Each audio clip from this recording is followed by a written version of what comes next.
研究小米农作物的耐力甲供应程度，学生进行一连串的实验，并观察伫咧无同款的生长环境之下，这寡农作物本身会产生怎样的变化。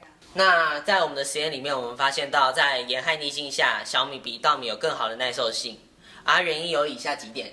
就第一个就是它的根部有花青素累积的情形，会随着盐浓度的提升而减少。而至于它的气孔会比较早关闭，我们认为这可以让它更早感知到盐逆境。然后第三个就是它有比较长也比较多的根毛，可以帮助它增加吸收水分的表面积。会当下2017台湾国际科学博览会一等奖，而且伫咧8月份将要代表台湾到巴西参加科学展览。这款的光荣，校方也感觉非常欢喜。德光中学这一次得到科展，这个是我们的最高荣耀。德光不止英文好，我们的数理方面，尤其我们实验方面也非常好。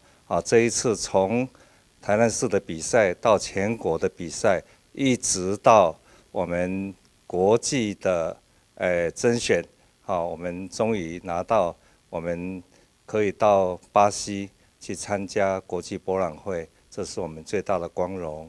也恭喜德光，恭喜指导老师，恭喜这3位同学。经过了3档外研究，有这寡成果。参与研究的学生也表示，未来希望继续向生物科技方面的大学科学发展，朝向解决人类粮食问题来打拼。